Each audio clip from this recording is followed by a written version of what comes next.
Sikrabala kang tumingal prang campuh samya medali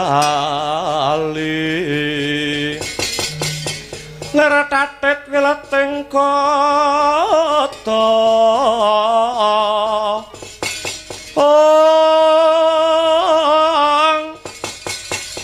dan mangkung manguncang niti benjang sangaji mijil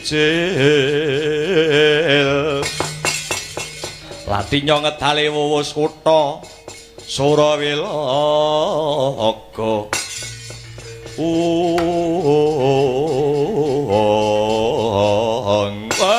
adalah iya Manarya Warta Manarya Warti Kula Satriya Banjar Junut pundur sasana manyadong dawuh kados pundi kabar kawusananipun Stinggil Praja Ngastina kula pundur sasana cumadong dawuh man Kang putra pun Jaya Jatra cumadong dawuh aman Satra Tirta Tinang cumadong dawuh aman Bambang Sutama cumadong dawuh paman Para Kurawa siji rungokno kaping pindho gatekno kang sarta lakonana wa sing pasewakan ya kuwi eyangmu saka Talkandha Mahatma Bisma rembukan wawan pangandikan kelawan kakangamu Ngastina Sinu Prabu Duryudana wa sing ngrembug ya kuwi ngrembug babakan tumruning wahyu mustika jati anak angger Duryudana kepengin gayuh anyadang kang sarta anyadong tumreng wahyu mustika jati kuwi nggih. Durung rampung wawan pangandikan kedadak ana sawane Brahmana anyar katon namine sinten man? Namine sinten lan pandhita saking pundi? Ngakune pendhita saka Pratapan Sendang Purwa. Peparape ya kuwi Begawan Harimurti. Harimurti pantene mengkono Dursasana. Harimurti saguh nggayuhke tumedhaking wahyu mustika jati supaya mudhun ana ing negara Ngastina diantuki kelawan Sinun Prabu Duryudana. Nanging sarana tumbal kuwi tumbale para Pandhawa. Lah dalah wis ndak titeni. Angger ana Brahmana utawa pendhita anyar katon janjene kepengin tumedhaking wahyu mesti saranane mateni Pandhawa. Ibarate arep nyapu ning sapune dhewe kuwi reget wis kowe ora usah ndatak-aken rembukan, ya. Awit dina sak mengko rembukaning Begawan Harimurti kelawan Prabu Duryudana agawe kogel penggalihing eyangmu ing Talkandha Mahatma Bisma satemah jengkar saka Stinggil. Lan Begawan Harimurti njaluk syarat-saranane supaya Pandhawa mati ya kuwi syarat-saranane Pujangga Agung negara Ngastina dijaluk Satemah eyangmu Begawan Durna ya gurumu ya ora narimake perkara kuwi melu jengkar saka Stinggil Keraton Negara Ngastina. Mula dina iki Kurawa ndak perintah domba manunggal kekuatan kelawan pertapan Sendang Purwa supaya saya kuat supaya saya bakoh kekuatane. Lho nggih ngestaken dawuh mak, lho nggih ngestaken dawuh aman. Aja nganti slindur sing dadi rasamu. Budhal dina iki aja mangu-mangu ndombani njampangi tindake Begawan Harimurti supaya kasembatan ing Setya Wahyu Mustika Jati bisa digayuh kelawan para Kurawa. Budhal kereken gendera lumaris aja nganti nguciwani. Nuwun inggih ngestaken dawuh aman swata menatap bendhe budhal dina iki nuwun inggih amit madal pasilan.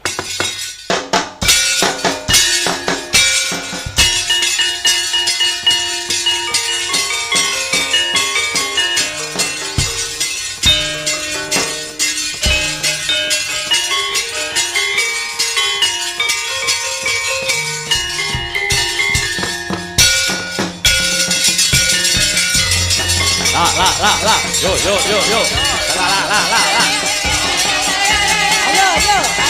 Ayo. Oh.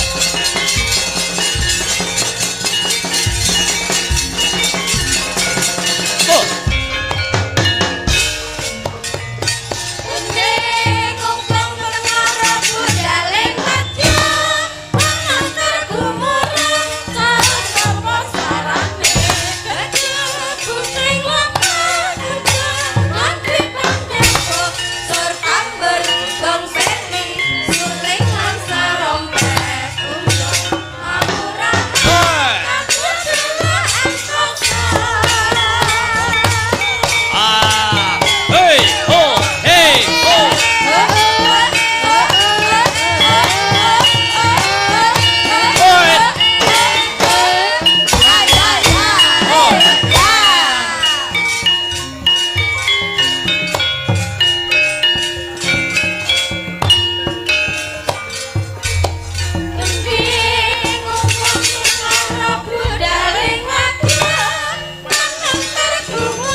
Andedel gayuh gegono Risang Ramandaya pati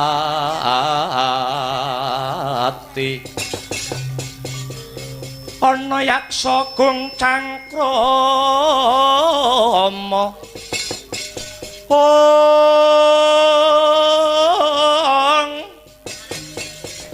namane wela katak sini jejagi jroning warih mbadhok ulam tanpa tuwuk mina-mina Drajaladri wela dalah jagat Dewa Bathara ya jagat Pangestungkara menika kula sawang Yayi Raden Setyaki ingkang dabyang-dabyang dateng mriki lho ya Kakang. Kakang Anoman pancen kaparanyata. Aku aning kene ora mlaku nganggur tegese ora dolan nglengkara. Mapan kebeneran yen aku kepapak lawan Kakang Anoman merga Setyaki ana ing kene bakal njaluk senjata pitulungan marang Kakang Anoman. Ya jagat Dewa Bathara jagat Pangestungkara.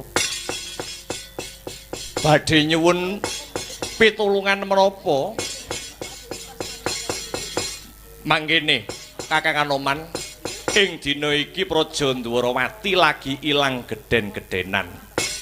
Apa Kakang Anoman ora nyumurupi apa Kakang Anoman ora krungu kabar utawa pawarta iki? Waduh babar pisan mboten Raden. Ing ngripah lungguhan sak mengko Ndwarawati lagi ilang geden-gedenan. Lah sinten ingkang murca? Kawruhana Kakang. Dina iki Nalendra Ndwarawati Kaka Prabu Kresna murca kang tanpa pepoyan ya jagat Dewa Bathara.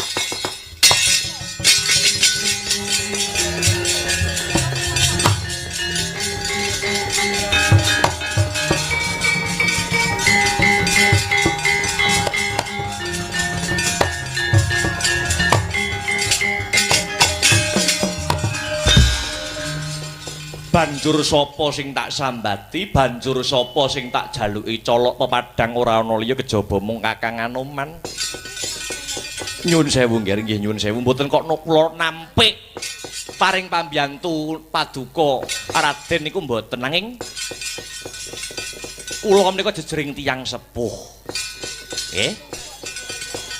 Kula nggih bibar nampi tangisipun Kang putra pun Antarja kalian satriya pringgondane Raden Gatotkaca. Awit ing ripalenggahan sakmangke ingkang murca menika mboten ngemungaken sinuwun Prabu Kresna. Lho. Lah banjur sapa Kakang Anoman? Mugi kawuning ngono. Ingkang murca mboten namung sinuning Ndrawati. Nanging ripalungguhan sakmangke putri Madukara garwanipun Paman Arjuna nuwuning pun Dewi Bratajaya utawi Dewi Sembadra nuwuning murca ingkang tanpa pepoyan jagat Dewa Bathara.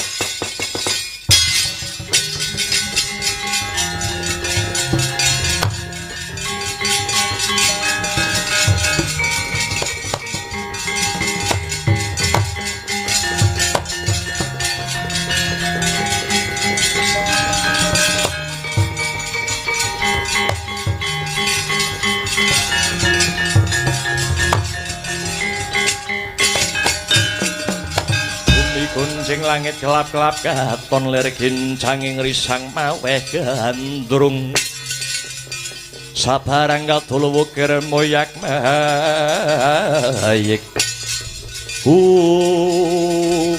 wah iki banjur murih prayogane kepiye mekaten Raden kula pitados sajroning batos murcanipun sinuring Ndrawati kalian murcanipun Ndarawayu Bratajaya mesti kagungan niat ingkang sae, kagungan niat ingkang becik. Kinarya katentremanipun para kawula, kinarya katentremanipun para bebrayan agung. Ya yen pancen kaya mangkono, ora usah dadak kesuwen. Ayo Kakang Anoman tak kanthi lon-lonan lumaku, ngener mlaku ngulon. Kanthi niat kang becik, kanthi niat sing apik ngupadi murcane sinuwun Ndrawati karo Ndara Putri Bratajaya. Monggo kula dherekaken Raden.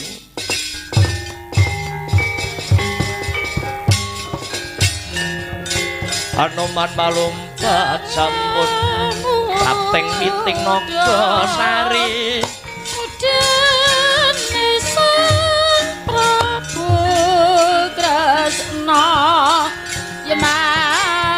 buat mengandap katingal manukya yukurwa aking Rama ramane tole mudi sarana raja genes wicarane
Rekata sang Gatotkaca tinon mapakaraka suta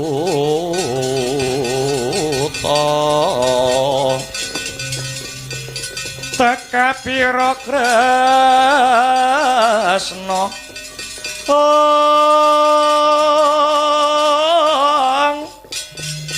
paratamana hara muji saktinira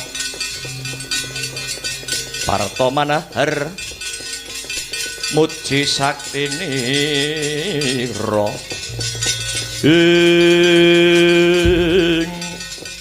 ngaglah ing tenging delanggung risang Gatotkaca nering ciptarsa ngambah dirgantara sigra ngencengi busanane apa to busanane caping Basunanda Kotang Antakusuma kasut padha kacerma yekti ana pasane dhewe-dhewe caping Basunanda udan ora kodanan ana panas datan kepanasan Kotang Antakusuma apa to dayaning kotang bisa mabur tanpa lar mencolot tanpa sutang kasut padha kacerma kasut wis ngarani padha sikil kacerma lulang senadyan to lulang dumadi saka walungsunganing Sang Hyang Nagaraja dayane ngambal masangar kayu waeng sarta ngungguli pendhita dadya tawa tawi tawar wis jangkep busanane Raden Gatotkaca sigra cancut Taliwanda ngebrak lemah kaping 3 meletik ing awiyat sumuseping Himantaka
minggir. Oh.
paman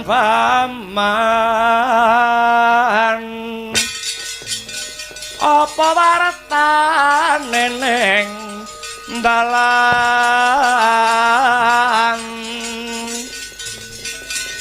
ning dalan akeh wong mati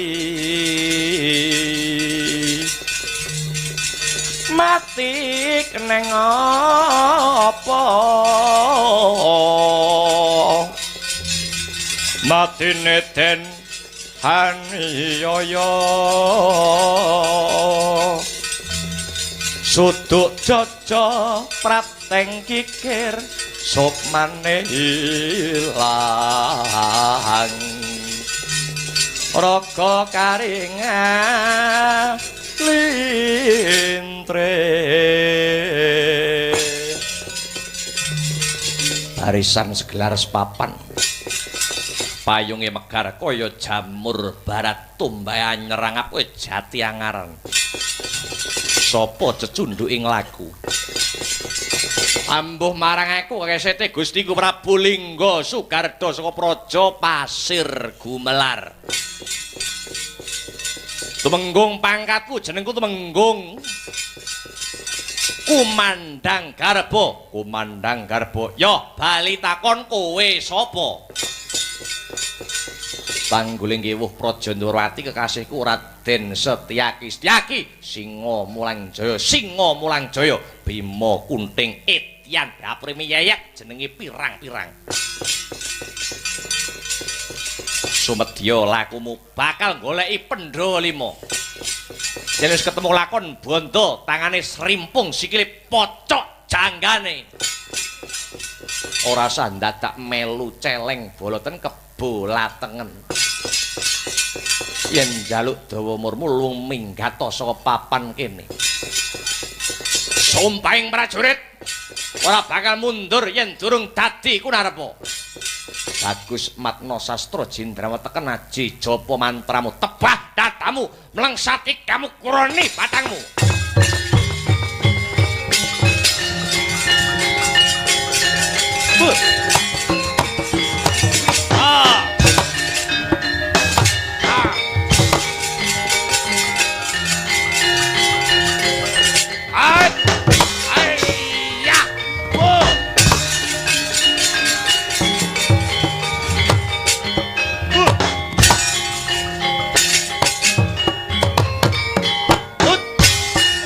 kata nyamber walang polahmu Setyaki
Trampak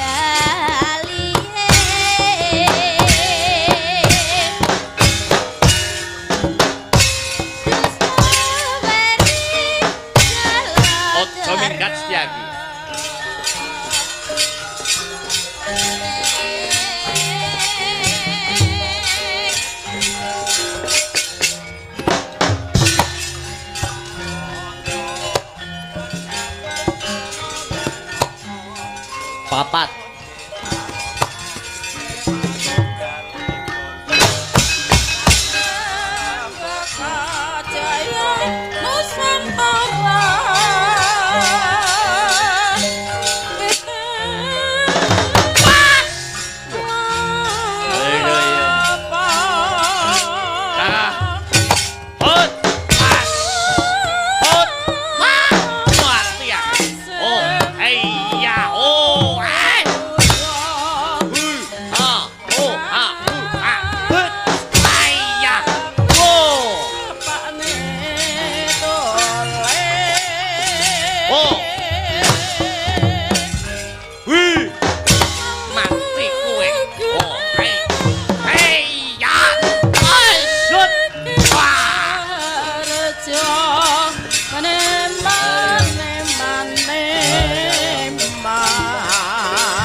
Durung kalah aku.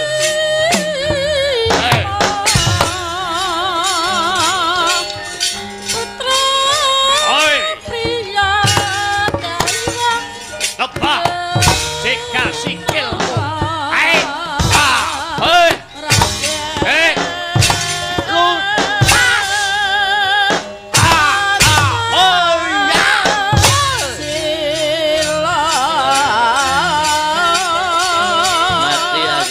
Pancasila dasare Tanda sirahmu. Hei.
Minggat bosok.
Minggir.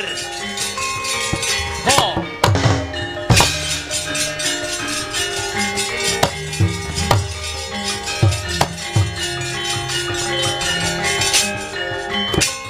Bungkik kakik sedyaki aranku bali takon Baranjana aku. ora ana musuhmu kejaba aku ngembelo sirahmu. Ho. Hoi. Jiro lu ambruk. Centoske. Hoi. Mutar kowe. Kaprokke wit trembesi mutar kowe. Hei. Hoi. Kumpulke. Pendang.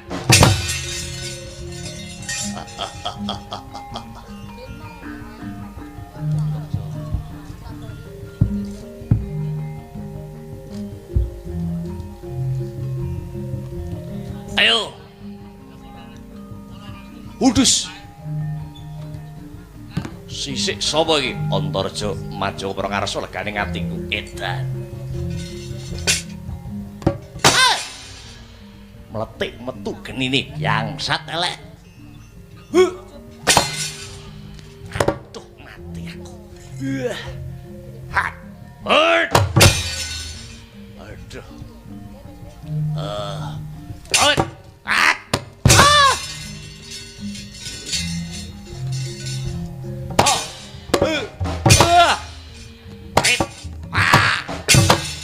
Mat tenan.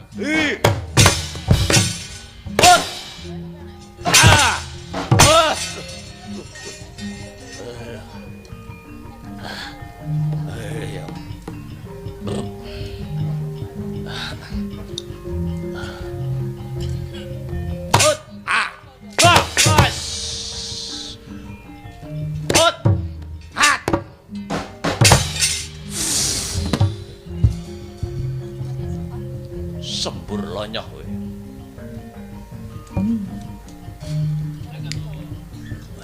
Ati gotongan.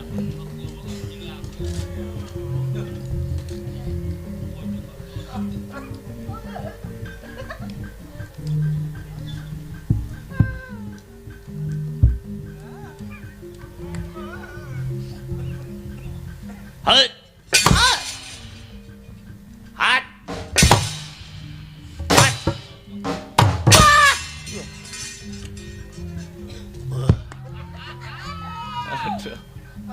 Aduh.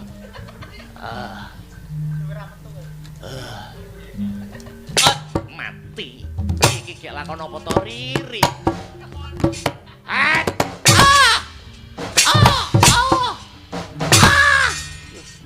Aduh. Kok geting aku.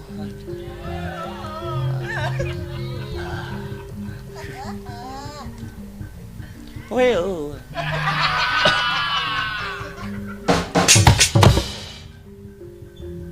Kuncaki Pak Markaban bongko.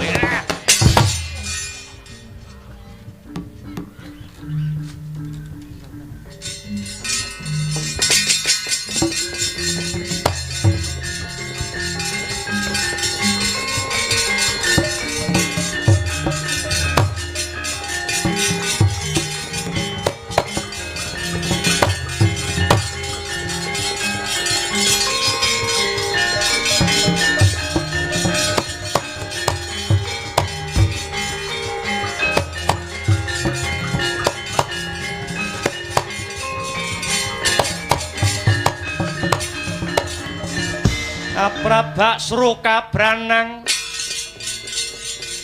geget waja mlintir kumbala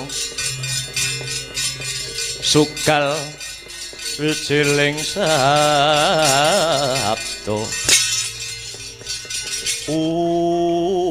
edan-edanan ubar mawut para wadya pasir gumlar gulungan genderamu bongko ana gamanmu linggo sukarya maju pupuh royoan aku ora bakal gigrek wuluku salombo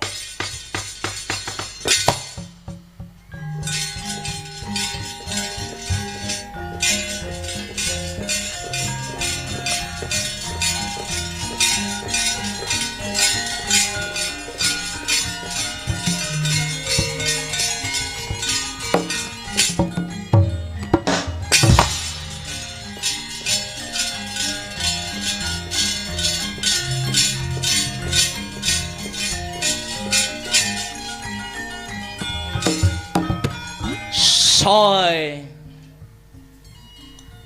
Gatotkaca bali takon. Prabu Linggakarna saka pasir Gumelar. Ayo maju ngejak pirang dina lateni gembelo sirahmu.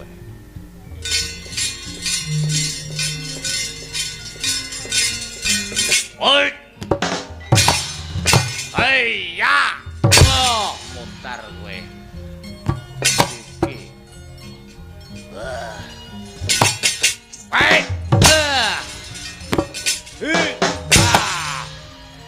Hei. Hei. Mutar kowe. Sambutan jemberan iki. Wah.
Pandita karya wangsit pindha kumbang adhap ing tawang susuh ngangin ngendi nggone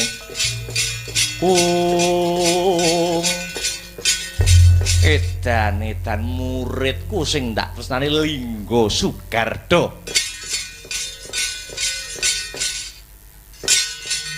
ndak sawang ya kasor ing jurit ya. Sapa musuh wani karo aku Begawan Harimurti? Ibarate wong negara Pringaja kok pilih lempeng-lempengi dangkele tandang ana. Aku Satria Lisan Purisuwala Istiaki kang dadi musuhmu. Maju ke para ngarsa legane ngatur tak remet dadi awu.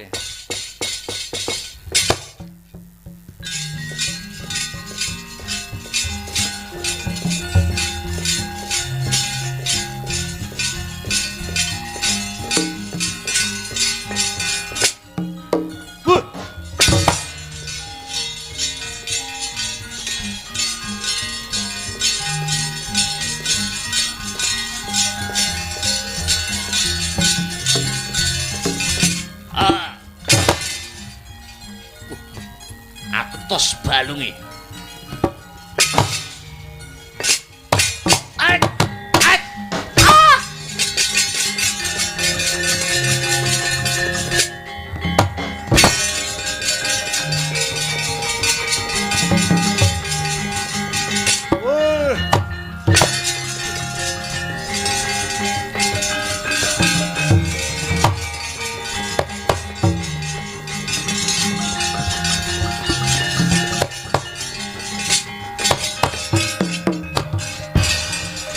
nempak mbun-mbunan dublak cengel Setyaki. Pendhita sipating Brahmana kedigiyecek sak kayange kaya musuh buta alasan. Setyaki, Harimurti njaluk ngapura kepeksa aku tega karo kowe.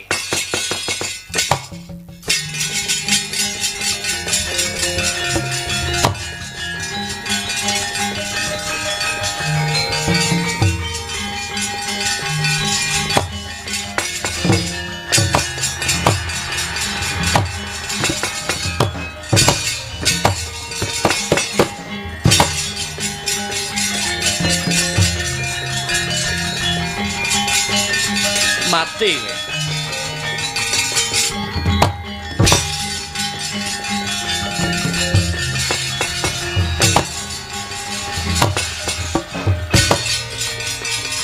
Obong.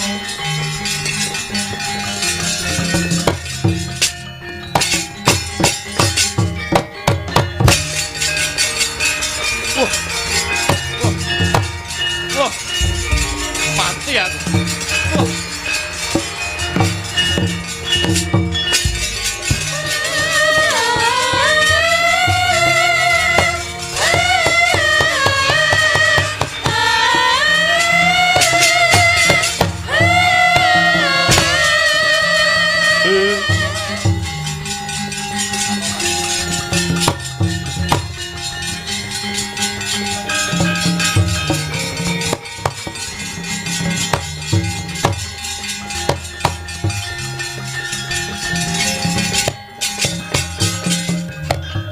Oh, Raden. Oh.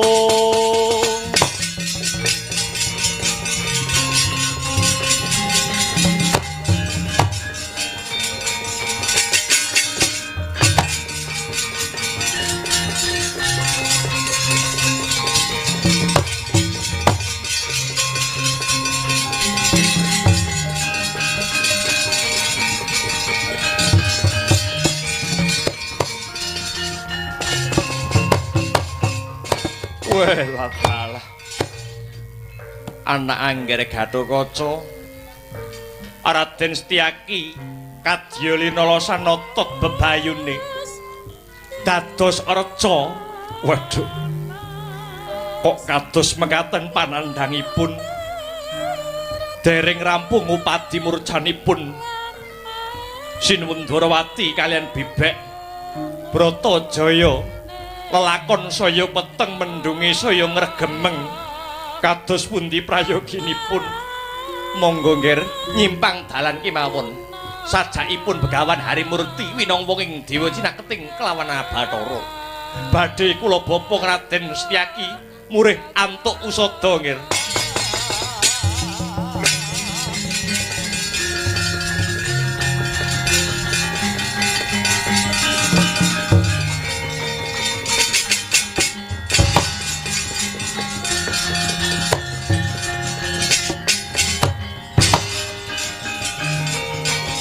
Ali geni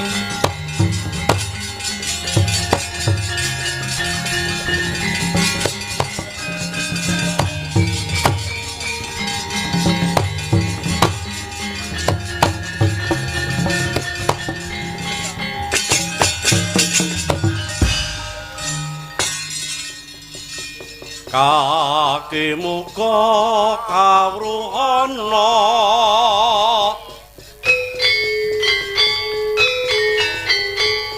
den wakodo ing jaman tali geni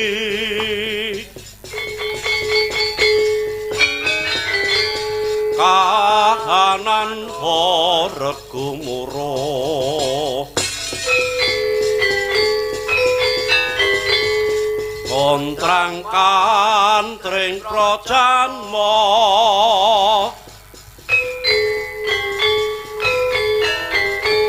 udan tanges banjir getih sarah palung kinuparku bardahana sinumethaline geni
nemu sesaing panandang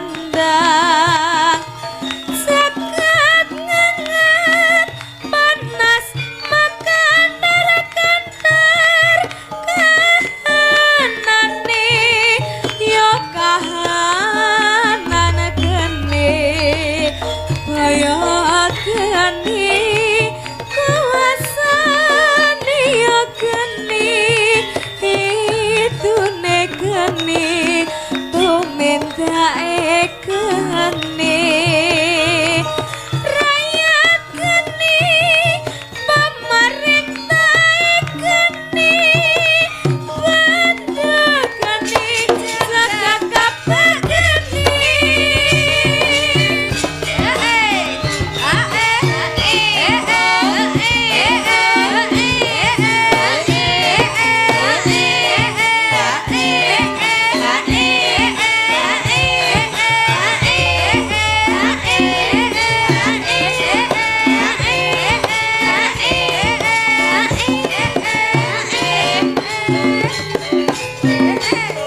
Awas.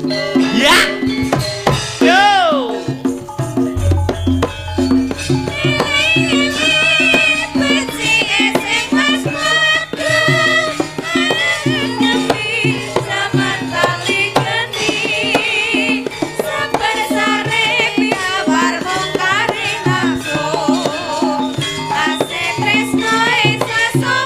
Sekali lagi.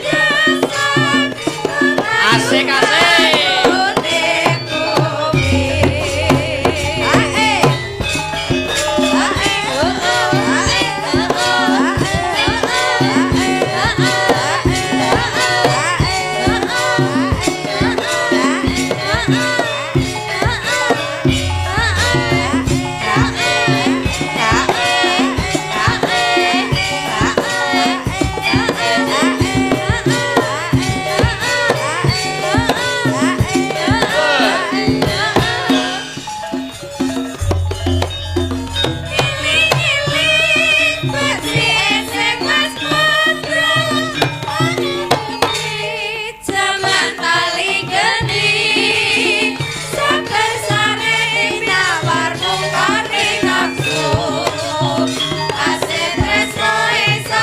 Matur nuwun.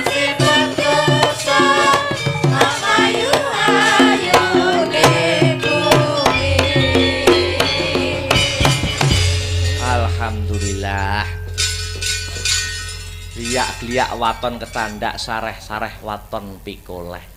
Wis ora krasa wis jam yah mene. Nyambut gawe iki yen linambaran ati sing seneng ya ta. Windak krasa. Kang Gareng siap, Truk. Dik Bagong nyapa celuk-celuk. Masih dalam rangkaian bersih desa ingkang mapan wonten ing Desa Ngadipira. Lurahe Bu Karsupin, luar biasa. Piyayi sing sembodo ngaturake panuwun. Awake dhewe wis ditimbali sak kanca. Ya klungsu-klungsu melu udu isih akeh kekurangane tinimbang keluyane. Ingkang baku ya to Mas Gareng Dik Bagong. Piye Mas? Sing baku awake dhewe sowan ana ing Ngadipira sak kanca kene iki njembarke srawung nambah relasi.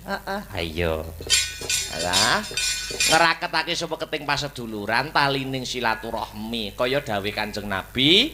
Sapa sing seneng nyambung tali silaturahmi bakal dijembarke rezekine, didawake umure. Ngono to. Uga matur nuwun karo sedaya panitia ya Mas.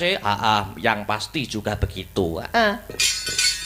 Sing wis buat repot kanggo mensukseskan ikut andil ana ing acara pagelaran pada malam hari ini sing tidak bisa disebutkan satu persatu Truk. Ayo.